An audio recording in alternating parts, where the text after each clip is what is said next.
قرآن مجید کا 3 سپارہ، اور اس کے اندر اللہ تبارک و تعالی نے اپنے بندوں سے کیا کچھ بات ارشاد فرمائی ہے، اس کے ضمن میں ایک مختصر سا خلاصہ۔ پہلی آیہ کریمہ میں اللہ کریم نے اس بات کا اظہار فرمایا ہے کہ بندے سارے میرے ہی ہیں، لیکن جب میں فضل کرتا ہوں تو کسی کو کسی پر فضیلت عطا کر دیتا ہوں۔ ارشاد فرمایا تلک الرسل، یہ رسولوں کی جماعت ہے، فضلنا بعضهم علی بعض، پر ہم نے بعض کو بعض پر فضیلت عطا کر دی۔ پہلی آیت 3 سپارے کی، رسول ہونے میں، نبی ہونے میں سارے برابر ہیں، پر ہم نے بعض کو بعض پر فضیلت دے دی۔ فرمایا منہم من کلم اللہ ورفع بعضهم درجات، کیا خوبصورت انداز ہے۔ ارشاد فرمایا جا رہا ہے کہ ان میں سے کچھ ایسے ہیں جن سے اللہ نے کلام فرمایا ہے، اور بعض ایسے ہیں جنہیں اللہ نے درجوں میں اس سے بھی زیادہ بلندی عطا فرما دی۔ کوئی رہ فلک اتے یار گیا تے کوئی جا سدرات ہار گیا، ایک کالیاں زلفاں والا سی جڑا لنگر شاہ تو بھی پار گیا۔ انداز دیکھیے، فرمایا کچھ سے کلام کیا اور کچھ کو پھر میرے رب نے درجوں میں اور بلندی عطا فرما دی۔ اب اللہ جس کو بلندی عطا کرے وہ کتنی بلندی پہ گیا ہے اس کا کوئی اندازہ کر سکتا نہیں۔ تو میرے اللہ نے بھی نہ بات کھلی چھوڑ دی، فرمایا چلو حساب لگاتے رہو۔ اعلیٰ حضرت فرماتے ہیں کمان امکان کے جھوٹے نقطوں، تم اول اور آخر کے پھیر میں ہو، محیط کی چال سے تو پوچھو وہ کدھر سے آئے اور کدھر گئے تھے۔ وہ تو بات بڑی دور نکل گئی، تم ابھی تک اس چکر میں ہو کہ کہاں سے آئے اور کہاں گئے۔ محمد سر وحدت ہے، کوئی رمز ان کی کیا جانے، شریعت میں تو بندے ہیں، حقیقت میں خدا جانے۔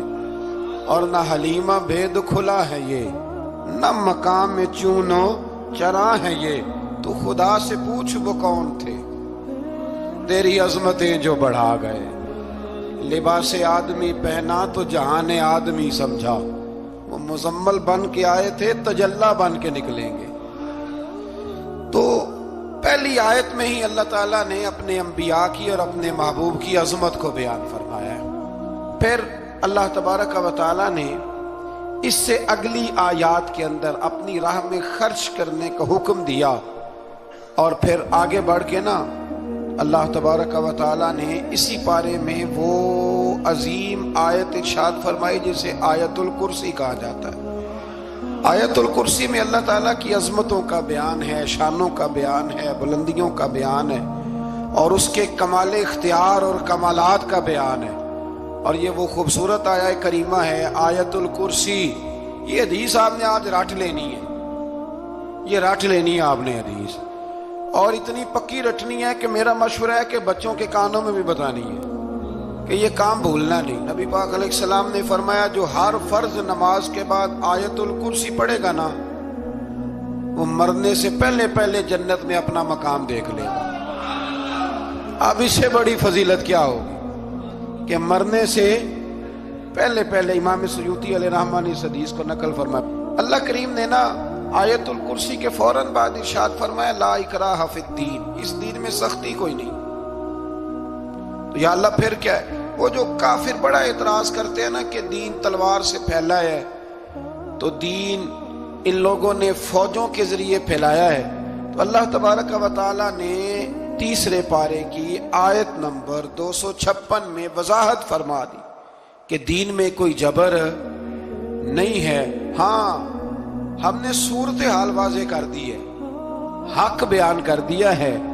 اب جو بندہ انکار کرے گا اس حق کا وہ شیطان کے ساتھ ہے، اور جو ایمان لے آئے گا تو پھر اس نے ایک مضبوط چیز کو پکڑ لیا ہے، اور اس مضبوط چیز کو پکڑا ہے جس نے کبھی کھلنا نہیں ہے۔ فرمایا دین میں کوئی جبر نہیں، سختی نہیں، لیکن ہاں دل اللہ کے کنٹرول میں ہے نا سارے، تو اللہ اگر چاہے تو سارے کافروں سے کلمہ پڑھوا دے، لیکن رب فرماتا ہے میں تمہیں حق بتاؤں گا، مان لو گے تو جنت ہے، نہ مانو گے تو جہنم ہے۔ اس لیے جبر والی بات کوئی نہیں۔ آگے اللہ تعالیٰ نے نا اسی پارے میں ارشاد فرمایا کہ اے محبوب علم تری الذی حاج ابراہیم فی ربہ، یہ بھی ایک انوکھی فطرت ہے انسان کی جس کو اللہ تعالیٰ نے اس بارے میں بیان فرمایا۔ محبوب آپ نے اس شخص کی طرف نہیں دیکھا جو حضرت ابراہیم سے جھگڑا کر رہا تھا ان کے رب کے بارے میں؟ جھگڑا کیوں کر رہا تھا؟ ان آتاہ اللہ الملک، کیونکہ اللہ نے اسے ملک عطا فرمایا، اللہ نے بادشاہی دیا تو وہ اللہ کے معاملے میں جھگڑے کرنے لگ گیا، وہ کہتا ہے میں ہی رب ہوں۔ تو حضرت ابراہیم علیہ السلام نے فرمایا میرا رب تو وہ ہے جو زندہ کرتا اور مارتا ہے۔ تو بیوقوف نے دلیل کیا دی؟ نمرود کہنے لگا میں رب ہوں، تو فرمایا میرا رب وہ ہے جو زندہ کرتا اور مارتا ہے، تو کہتا ہے میں بھی زندہ کرتا ہوں مارتا ہوں۔ دلیل کیا ہے؟ ایک سزائے موت کا قیدی منگایا اور حضرت ابراہیم علیہ السلام کے سامنے کہنے لگا بھی تمہاری سزا کیا تھی؟ وہ کہنے لگا کل پرسوں پھانسی ہونے والی تھی۔ کہنے لگا جاؤ تم آزاد ہو۔ کہنے لگا دیکھ لو میں نے زندگی دے دی نا، حالانکہ یہ پرسوں مر جاتا۔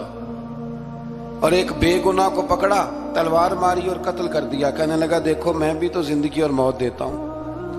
اب حضرت ابراہیم اس کی اس دلیل پر اعتراض کر سکتے تھے، آپ نے خاص غور کرنا ہے بات پہ۔ اعتراض کر سکتے کہ تو پاگل ہے، زندگی تو یہ ہے نا کہ جس کو تلوار سے مارا ہے اسے اٹھا کے دکھا، یہ اعتراض ہو سکتا تھا۔ لیکن جب کوئی بیوقوف جیسی دلیل دینا تو علم مناظرہ کا اصول یہ ہے کہ پھر اسے اس کی زبان میں جواب دیا جاتا ہے، پھر اسے یعنی پھر اس کو یہ نہیں آپ کہیں گے کہ یہ تو نے کیا کیا۔ اب جس طرح کا منہ ہوگا تھپڑ بھی، یہ بزرگوں کی مثالیں ہیں نا، تو اس نے کہا جی دیکھو میں نے بھی بندہ ایک زندہ کر دیا ایک مار دیا ہے۔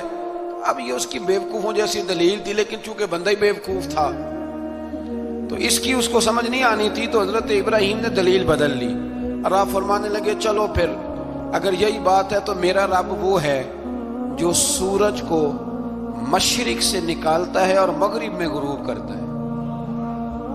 تو اگر رب ہے نا تو اس طرح کر، فاتی بہا من المغرب، تو اسے مغرب سے نکال۔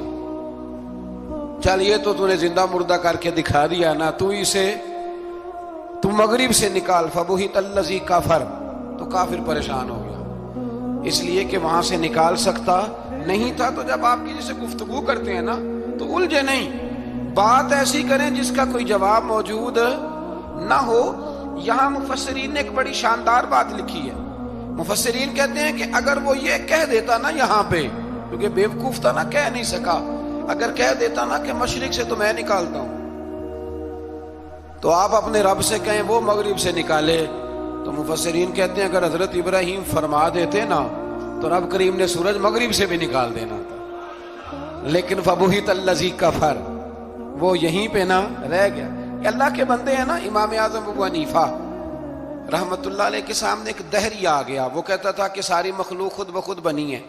تو امام صاحب نے بھی علم مناظرہ کے ساتھ اس کے ساتھ گفتگو کی۔ وہ کہنے لگا جی خود بن گیا سارا کچھ۔ تو امام صاحب کہنے لگے چل چھوڑ، کل بات کریں گے تیرے ساتھ۔ وہ کل دوبارہ آیا تو امام اعظم دریا کے کنارے کھڑے تھے۔ کہنے لگا امام صاحب بڑے پریشان کھڑے ہو؟ تو آپ فرمانے لگے پریشان اس لیے ہوں کہ میں نے عجیب ہی نظارہ دیکھا ہے۔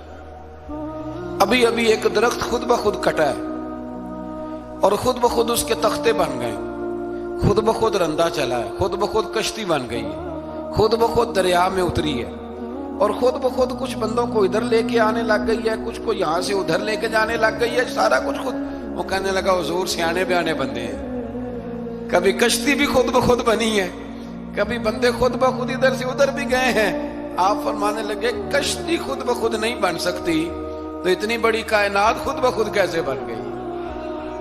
اور اگر بندے ادھر سے ادھر خود بخود نہیں آ سکتے تو بتا یہ سورج اور چاند خود بخود ادھر سے ادھر کیسے روز چلے جاتے ہیں؟ تھوڑی دیر چپ رہا، پھر آ کے امام اعظم کے ہاتھ چومے اور کہنے لگا آپ نے تو کمال کر دیا، میرا ذہن صاف ہو گیا، مجھے کلمہ پڑھائے، میں بھی مدینے والے محبوب کا غلام بن جاتا۔ تو پکی دلیلوں کے ساتھ گفتگو کرتا ہے قرآن پاک، پکی دلیلیں۔ یہ آیت سبق یہ دیتی ہے کہ آپ کسی سے بات کریں تو اب چونکہ سپارہ لمبا ہے بات رہ نہ جائے، پر یہ مضمون اتنا شاندار ہے کہ میرا یہاں رکنے کو دل کرتا ہے۔ وہ ہمارا نظریہ یہ ہے کہ امام کے پیچھے سورۃ فاتحہ نہیں پڑھنی،